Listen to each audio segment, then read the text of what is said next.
Hi, I'm Brian, Service Manager at Whole Latte Love, and today we're going to talk about reasons why you may not be getting a flush from your E61 group head after pulling a shot. A couple reasons for this, right? Couple reasons. Talk about both of them? Yeah. Okay. First of all, we'll talk about what that flush is. So when you are using the group head, it builds pressure inside of it. If you have a blind disc or when your basket is full of cake, coffee cake. Of the proper grind size. Of the proper grind size, We'll yes. get to that. Yes, sir. Foreshadowing. So you get the pressure inside the group head. When you drop the lever all the way back down, it opens the lower valve, which vents out that pressure. So that's what that dump is. I'm going to show you over here on our favorite cutaway here. So here you have the cam, which is moved by the lever. So you see it comes up, opens the upper valve, which allows the water to flow through the system. And then when you drop it down, I don't know if you can see it as well, but there is the lower valve there.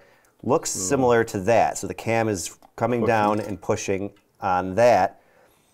That valve pushes down on that valve and dumps the pressure out the bottom there. A whole lot of pushing going on there. Whole lot of pushing. Okay. So I'm going to display this for you on the Rocket Apartmento here. First of all, I'll show you what it looks like, when you're back flushing or when you are brewing after brewing coffee. So throw it in, lift the lever, wait for it to build up full pressure. You can tell by the sound. There we go. There it is. Up at full pressure. So if you push all the way down, you get that little burst there. Okay. Now, let's say we have no pressure in there. Just empty basket.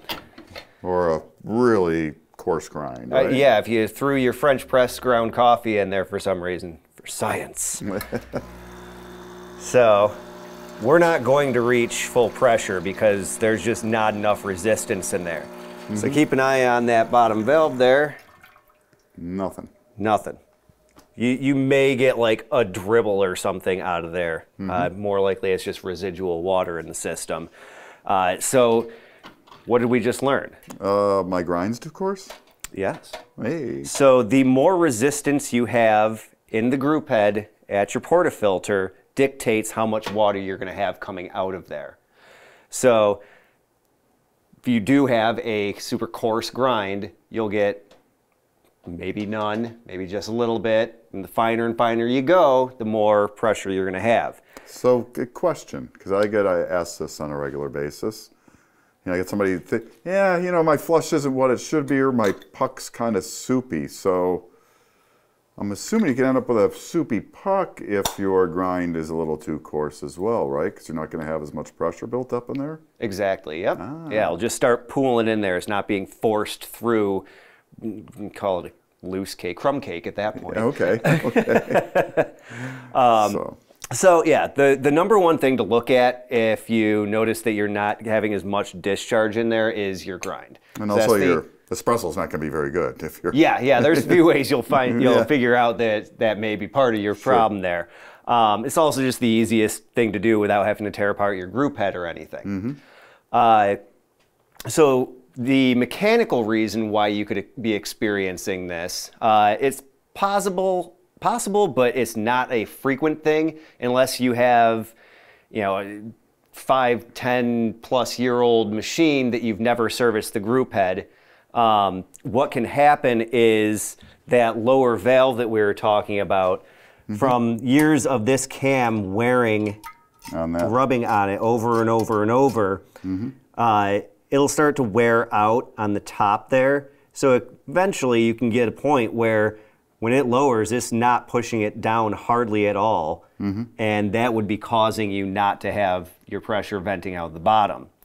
So the best way to tell whether or not this is what's going on is if you put your back flush disc in. And I'm going to recreate this by not putting the lever in the correct position. Okay. So keep in mind that when your lever is in the middle position between brew and purge, you're in no man's land. It's not activating any valve. Okay, so right now there's still full pressure inside here. Yep. All right. Don't do this at home. Okay. I'm not actually going to do it because I don't want to spray Mark. Yeah, thank you. But I can't. If I pushed like this, You might get I it? might be able to break this free, but because of the pressure in there, forcing the wings of the portafilter into place, it is really, really hard to take this off. So that's a sign that You got a mechanical? you got a mechanical issue. It didn't purge from the bottom. You know, we're assuming this is all the way down. Didn't purge from the bottom, and this won't come out. That could be what the issue is. Okay. If that ever happens to you, you can just wait for the machine to get cool. It'll usually lose enough pressure, they'll then come off. If for some reason it's like just vacuumed in there, you can also, once it's cooled off, crack open the mushroom valve on the top, and that'll vent some of the pressure. It'll start just kind of bubbling out there, just enough that it's bubbling out, and then just leave it, let it finish Do its thing and depressurizing on its own. But like I said, for now, Ours we is don't working. actually have, see? Oh, now that's Yeah. easy. So, Now I know we have, so if you have the mechanical issue, yes. we have that E61 rebuild Yep, video. yes we do. I think you appear in that, perhaps? I do appear in that. Yeah. I'm sneaking and that- in everywhere. So you need to probably replace a part or two and do that rebuild, right? Yep, definitely. And that's a good thing. Check that video out because it's a great way to make sure that that doesn't happen. Like I said, it's not very common. Usually it's going to be an issue with your grind that's causing that type of an issue. But preventative maintenance on your machine, checking for wear and tear on these valves will help ensure that the grind is the only reason you'll run into that problem. All right, Brian, thanks so much for taking us through that. Not a problem.